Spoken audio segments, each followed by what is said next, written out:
Hey, welcome back, everybody. Time once again for another episode of Living Hope, our weekly journey for those living with pancreatic cancer. As we detail and document the real life stories of those really dealing with this deadly disease on a daily basis, and the information and hope that we hope we can pass on about this disease. That's what we're talking about today with Roberta Luna, who's still trying to wrap her head around everything else that's going here in Southern California. We're calling it cancer in a time of crisis, right? That's part of it, I guess you could say. Yes, yes. Yeah, sorry we have to do that, but we got to keep everybody informed. That's a And do the headline. We best got to can. grab that headline. So There you go. who'd you bring back? You brought back another survivor here today. Yeah, I did. We're excited to welcome back Rob Pacini. He was I'm sorry, he is a 5-year cancer survivor, and I would like to invite our audience to watch or listen to Rob's previous episodes on OC Talk Radio or most podcast Did you say channels. Pacini? I have it spelled differently here. You know me and my names, okay? Just I don't see any C's in there. there is a C. Panacci. Panacci. Okay, did I say Pacini? You said Pacini. Oh, I'm so sorry. I have a friend, and that's their last name, so that's probably what was sticking in my mind. Panacci. I'm sorry. Rob, forgive me. We do this, I think, every time I mess up your name, so I'm so sorry. Problem. I'm just happy to be here. Well, thank you. We're happy to have you here. Thank you for being here today. We do appreciate it. Like I said, there's so much going on here that it's nice to have you on, and we'll talk a bit, but I did want to talk a little bit about clinical trials because I believe January is Clinical Trials Awareness Month. So just a little bit, and if I remember correctly, you didn't do a clinical trial, or you were able to. I don't remember exactly. I didn't have to do a clinical trial. I went into the full Farinox protocol for chemo and then radiation, and fortunately everything worked out. I think clinical trials are extremely important. I think, it is something that anybody dealing with cancer needs to be looking into, specifically because sometimes that's the easiest way in. I know, things here with the medical system, when I talk to friends in Canada, it can be difficult to get timely type appointments to do regular things. And sometimes those protocols and those therapies aren't always effective. There are plenty of clinical trials that have gone far enough along that are waiting for full approval or something that people should take a look into, at least explore. I know PanCan does a significant amount. The Pancreatic Cancer Action Network does a significant amount of work and investment in these trials. I believe my understanding was last year they didn't start anything new, but they were funding previously approved clinical trials. Can I jump in and ask one question, or maybe one clarification that Roberta's pointed out and other things here? Popular misconception, I think, is that I'm not going to do a clinical trial because I'm sick and they might give me a placebo. I need something real. I'm not going to take the chance I get nothing, but you always get something. It's a question of, you still get a standard of care. It's whether or not you also get this experimental drug, right? It's not like you come back with nothing. Yeah, and I think if that's something that is bothering you, that level of communication needs to be very detailed.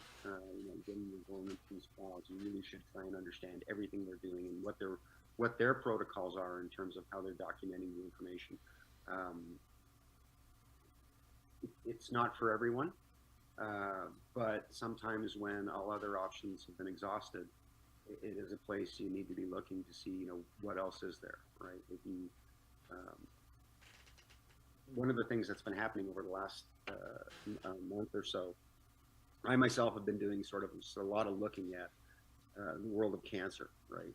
Different things that are going on out there, and where the dollars are going, and that's important to me because unfortunately, the reality is science goes where the money goes. So if something is deemed important enough by being funded and by being reviewed, then chances are it's going to get the support and the necessary things that it needs to progress and to be an effective treatment. But yeah, you're right. That could hold a lot of people back saying, I don't know what I'm getting.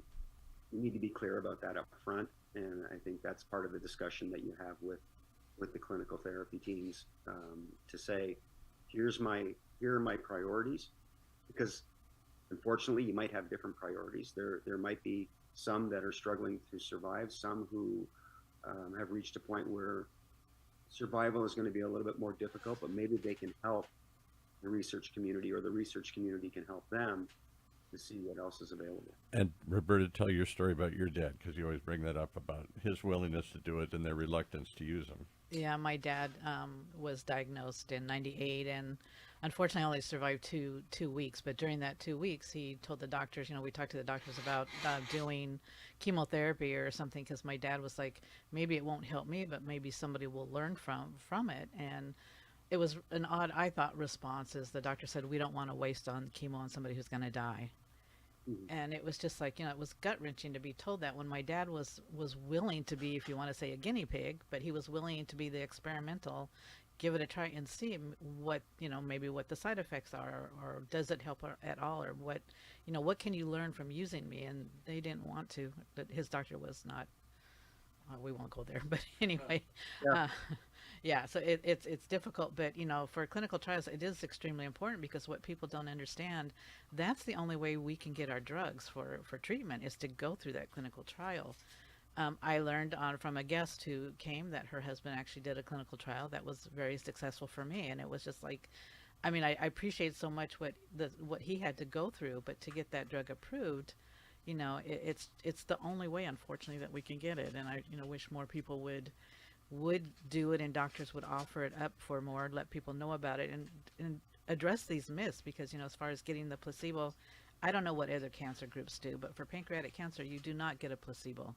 You will at least get the standard of care at that moment. So it's something to look into. And I don't know, did your doctors offer it to you, or did they just feel that there just wasn't anything available at that time for you? I think based on the timing of mine, and where they caught it, uh, the doctors at Mayo thought that standard protocol could be effective. Um, so with the Fulferinox, I think Fulferinox was only approved in 2010. So really, it's fairly young as far as therapies go as well. And I think the gemcitabine was even 2014. But a lot of these therapies are new, and in the world of cancer research, as I'm really starting to understand, sometimes you don't know until you start going down those rabbit holes. Uh, there's a lot going on out there, and sometimes it may be a question of, is the chemo correct? Is the level of chemo correct? Is there a new medicine? The type of transparency necessary to get those out, I think, is needs to be improved. First thing, we didn't think that we needed to go down that route, because chemo started to have a good effect relatively early on. Within a few months, we started to see my tumor shrink down. It started to shrink away from my main abdominal artery. So they were fairly confident that getting through the chemo and then the radiation should even support that more. So it wasn't a path that we had to go down. If they had come back and said, "Hey, chemo's not working. There's nothing stronger. Do you want to try this?" I know that most likely, I would have gone down that path, because my priority was getting better. And that's not to say someone who doesn't take it, that's not their priority, but it would be something I'd be willing to risk. Age is definitely a factor.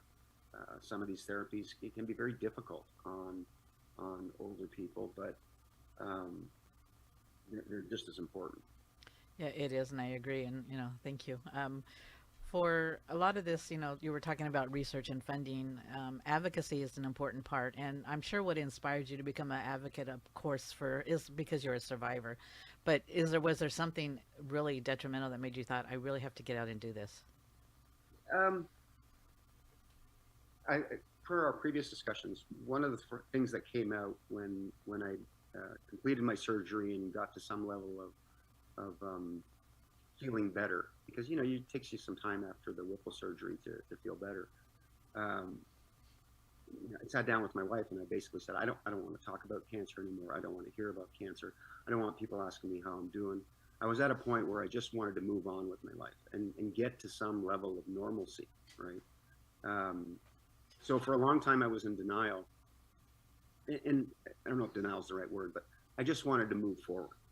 And it wasn't until 2023, end of 2023, that I thought, you know, I'm making progress. Because up to that point, I had my surgery in 2020. It was like every 3 months you're waiting for the next shoe to drop to say, Mhm. oh, we found some more cells, or we found some more. But every time I got a test, it was, okay, your numbers are good. Your numbers are getting better. And then it got to that point where I said, I can't just sit back and be quiet about this. I didn't understand when people would say, wow, you know, you're still alive. You had pancreatic cancer, you're still alive. And it didn't really hit me until that point when I said, yeah, you know what? I'm lucky to be alive. Like and we'll go through some of the numbers this year. I mean, you can't stay quiet about it. You need to be telling people that there's hope. You need to be reinforcing the fact that there are opportunities out there to at least try and get better. You know, we look at the numbers now, and if you don't mind, I'd like to go through some of those. Sure. So, you know, the numbers from PanCan this year, and I'm going to round, but you know, they're expecting roughly 67,000 people to be diagnosed with pancreatic cancer this year.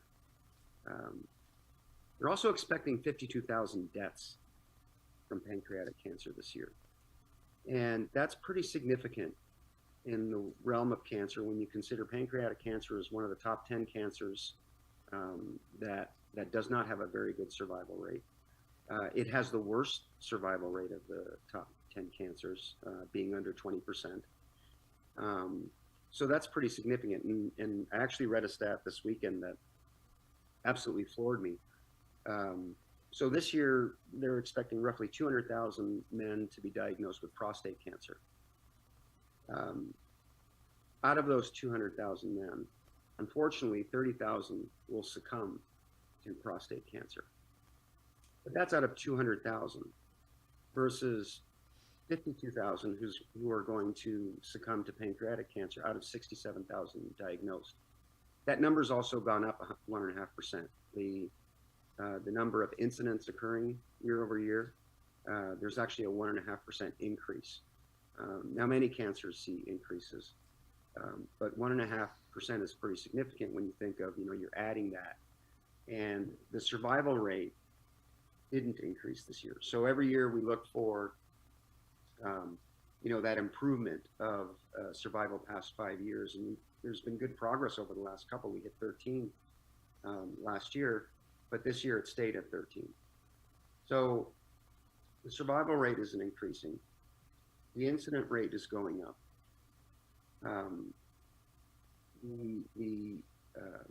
The probability of someone dying because of it, I'm going to say dying. I always, you know, kind of couch it with succumb, where, you know, people are dying, right? Because there's not the proper things in place that we're doing. So when I look at that, you know, what's happening, and my father's gone through prostate cancer twice now. He's actually still going through it now. You know, but he has what he has to get through it. And, you know, at his age, there's other certain circumstances that you got to consider as well. But there's hope. He's not hit with, I got prostate cancer, I'm going to be dead in a year. I got prostate cancer, I got treatments I can go to, etc.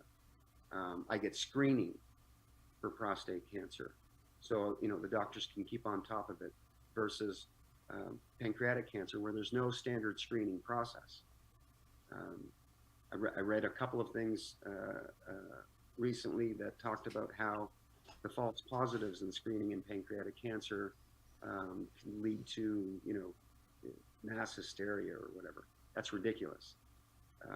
If I can figure out that I got pancreatic cancer earlier rather than later, at stage 2 or stage 3 versus stage 4, when it's most likely spread to your lymph nodes, spread to your liver, your bladder, wherever, I'd rather know.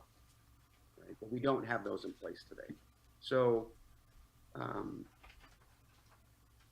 I think that's a huge challenge. And when you look at, and I don't want to get political here, but when you look at some of the recent executive orders where funding has been stopped, and there needs some clarification here, right? Because one, it's an executive order. There's got to be some exploration. There's going to be, but in the meantime, it's caused a lot of hysteria where people are saying, well, what's happening with my cancer funding? What's happening with my research funding in this particular disease? I believe the number is 80% of all cancer research comes from government funding. So you think of all the millions of dollars that different groups come and raise, right? We rely on the federal government to fund programs to look for treatments and advancements in this disease in whatever form it shows up in to try and improve that. So when you come out and say, we're stopping those discussions, we're stopping those meetings, we're stopping any research until we evaluate, I'm not going to be an apologist, but I understand sometimes when you want to come in, you want to take a look and see, maybe I can do this better.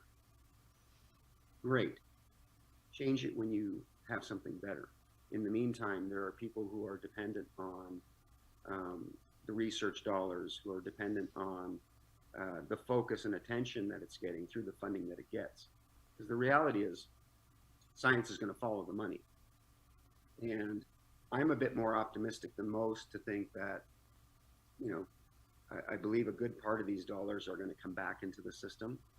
But in the meantime, you've signaled to the medical and research community, hey, we're reevaluating this. Well, if I'm a scientist or a chemist or whatever, I'm not going to sit back and say, okay, well, I just won't work until they figure it out. I might go look to do something else.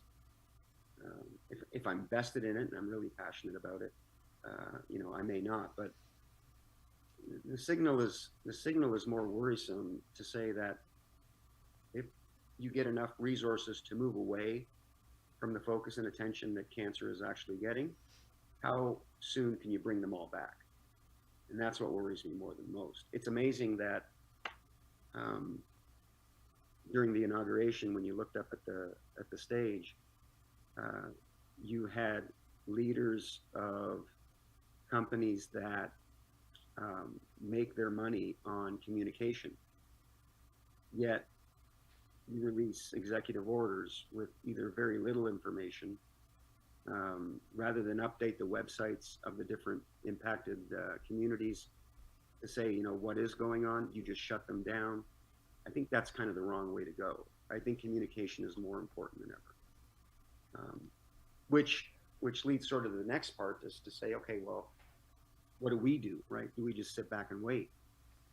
No, I think that's actually the wrong approach. And I think the signal is clear to anybody to start up their critical thinking, start up their phone dialing, pick up the phone, contact your state senator. You know, what's going on with this? What does it really mean? Where can I actually find information that explains exactly what's going to happen over the next 6 months? And I think that's a great way to exercise your right to voice your opinion, to speak out and say, there's a lot of people who are dependent and who are going to be dependent in future years on research, on improvements in therapies, on improvements in technologies, everything from, you know, how we can get an intelligent port in your body so that we can get the chemo in as efficiently as and effectively as possible, as well as monitoring your vital signs to make sure you're doing fine, to you know, what happens to a person who is in palliative care? How do you make life as comfortable and as possible at that point? So there's a wide variety of things that are dependent on this research, and we can't just let it wait while one person or a small group decides what its fate is. I think this is where we need to come in as citizens, exercise our rights to voice our opinions to our senators, to our congresspeople, and say, you need to make this clear what's happening, and you need to make a decision. What can we do? I got to jump in. As an average Joe, you're saying contact your representative, certainly a start. But what can we do for the general public to light a fire on this topic? I think of, and I don't get political, have people say one way or another, but the last president's son died of cancer. And early on he said, let's let's get behind this like the moon program. Let's make a moonshot. Let's try and really make a dent in all cancers and research. I don't know how far they got or how much money was that, but I don't hear that kind of conversation going on. You just made a great point there. I don't know how far they got or what they did. Yeah. And I think that's more important now than ever, is that accountability needs to be clear. The communication around those efforts need to be clear. If you're going to, you own a company, right? You own Roberta's company, and Roberta's company says, we're looking for investors, and the investors come in and they give you a ton of money to go do your work, and you don't tell them what you're doing. Investors are going to be pretty upset. Right. And we don't think about government in that way, which we need to start. And we need to really ramp up our efforts around that. Is say, great, love the fact that you're going to take a moonshot and solve cancer. What are you doing about it? What has happened about it? And same thing now. I mean, that I believe is the most effective path, is to let your representatives know, and not just once, and not with a form letter, right? I think back, and this is a horrible analogy, so feel free to say you're crazy here. Roberta will jump in here, but we see problems, hunger, poverty around the world, other sorts of cancers. It seems to be a never-ending thing. It never goes away. It might get better, but it never goes away. And I just think the public, myself included, gets sort of burned out on it. Oh my goodness, more money, more advocacy, more, here we go again. And you've been talking about this 20 years, 30 years, it's just, unless you're directly affected, then absolutely. Then if you know somebody you're directly involved in, absolutely you become passionate and involved in it. For the general public, did they just get burned out and overwhelmed? And Well, I think the burnout is a real problem. I think what also happens is, and I'm going to be blunt, is I think we become complacent, and we say, oh, well, we just saw a headline that said, $60 billion is going to fight this particular problem. they got it covered. Yeah, right. Right. So you think $60 billion, that's a pretty significant amount of investment. Something good's got to come of that. And then we forget about it again until, someone changes that dollar amount, or someone comes out and says, well, we have no idea where this money went, because that has happened. And that's where I think that advocacy needs to come in place, where we need to be speaking with the holders of the dollars, because at the end of the day, we're providing the dollars. What did you do with it? Right. Exactly how many? I know when I used to be in the corporate world, right? One of my key roles was to secure funding for future projects. But any dollars I got, to the dollar, I'd have to sit in front of executives and say, here's where we spent the money. Here's the benefit we got. Here's where we either meet or didn't meet expectations, et cetera, et cetera. I mean, and we're increasingly living in a time of where people are questioning, what's government's role in this? Maybe the government has no role in it. Maybe it's just research. Maybe it has no money in it. Maybe it's up to good-hearted people to do this again. I mean, we go left and right and back and forth, whether this is something that should be funded or whether this is something that's not government's role. I actually, my mind goes there more often than not lately, right? So, you look to organizations like PanCan, who will effectively take your dollars and use them to either support patients, to support families, to support research, to support clinical trials. Like this funding, the dollars that you put towards there are going to very specific things. And then they have their accountability to report back to you as a donator to say, this is how we've used your money. Similarly, one of the things I've been exploring, there's actually just a company here in Phoenix called the Cancer Fund. So they're a venture capital company that focus specifically on cancer treatments. Right? So they look for new research, new startups, new things. So there are opportunities. Now, you still can't let the accountability on the government side go, because they are allocating a significant amount of dollars. I think the numbers, they're in the billions, right? That says we are allocating these dollars towards cancer research. Okay, it's not $50,000 or $1 million. It's billions of tens of billions of dollars. How have we progressed, right? And as Roberta always says, if we allow this just to be a market-driven decision, I'm gonna invest in fixing that cancer because there's a lot of people that have it, and I'll make a lot of money doing it. Pancreatic cancer is going to lose in that discussion because not enough have it and not enough proof of this is where I should put my money here. That I think that's a very real concern. You know, it was funny because a discussion last week, someone had said that the reason why, you know, there's not such a focus on pancreatic cancer is because everybody dies anyway. Right. That's a callous statement, but it's a true statement. And it goes back to the example of the prostate cancer that I brought up, right? Out of 200,000 people who get prostate cancer, 30,000 will die. Now, that sucks. That's a terrible number. 1 plus anything is a terrible number for someone to die from cancer. But because there is the ability to catch it before it gets worse, and there are the abilities and the therapies that are treating it effectively, and because they can study what happens on the other side of someone who comes out of treatment successfully, that fosters more research dollars. And more advocates running around saying, I'm here because of your support. I made it. Please help others. If there are few voices on the other end, that's part of the problem of sharing the good news and getting people enlisted in this. Oh, you know, whatever it is, 97%, what's the 87% or something are going to die.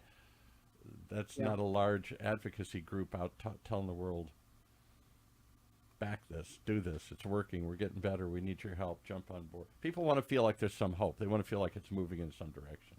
Well, we are, but it's been slow, unfortunately. And then now this year, not to have an increase at all is a little disappointing. And is this pause the government is putting on research, is that going to affect us? I know it will affect, you know, the cancer world, but I'm more concerned, unfortunately, for the pancreatic cancer community because that's in my heart, and that's what has affected me the most. And you were talking about prostate cancer, which when we first started advocacy, prostate cancer and pancreatic cancer had the worst survival rates. They were like 98% were going to die.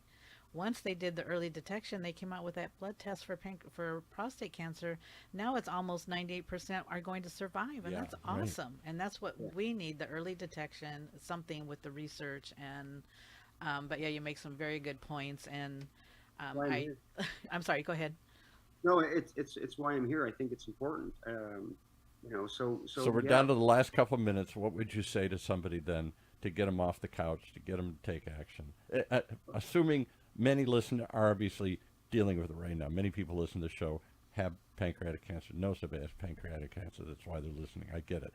But how do they then get their friends and neighbors and other people to find out? I think they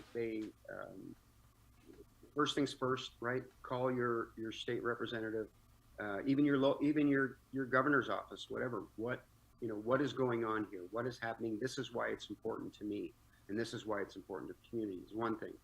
Two, look at the different groups. PanCan, is a great place to donate and to make a difference. There are local communities. Here we have the Jennifer Peterson Foundation that takes in donations and looks for opportunities to either help PanCan or help different hospitals and stuff fund their research, right? So making that decision to say, how can I help? How can I be tactical and provide dollars to places where they're going to go? And also making sure that the government understands, okay, great, you're taking some time to evaluate this stuff. Every day someone's going to die. Yeah. Right? Every day someone is going to get sicker. And next year, when you could have been 6 to 12 months ahead on a particular therapy, on a particular item or whatever, you're now going to be 12 months behind, which means another year of 52,000 pancreatic cancer deaths. And of course, I say you got to put a face to it. That's what this show's about, and that's what Roberta even says. When they took faces along to Congress, results happened. Yeah, when it was all stats and numbers and pleas, people yawned and said, "Next time," you know. No, it made a big difference to tell our personal story, and when you can make your representative or their aide cry, then you've hit them. I hate to put it that way, but yeah, no, but it it's was emotional, important 'cause, right? yeah, the statistics did nothing. We just gave them numbers, and they were like, "Yeah, fine, that's like everything else." But once we started sharing our personal story and showing them photos, it really hit home to them, and that's when we made a Connected to them, difference. a real difference. I'm sorry, I think we are out of time. We're but, out of time here. I got Rob another. will do a dedication. I'm going to allow him to do the dedication. As long as you speak my name, I shall live forever is dedicated to Giacomo Santaramo. Jack and I got introduced last year. He was a friend of a friend from my hometown of Toronto. My age, a few kids, very well respected in the business community. 56 years old, he gets diagnosed with pancreatic cancer. Through a lot of, I guess, complicated iterations through the Canadian medical system, which is a whole separate topic. His treatments and therapies seem to be delayed a lot. He passed back in November. Very strong man, very good man, but was taken away from us way too early. So Jack Santaramo, this is for you. Thank you.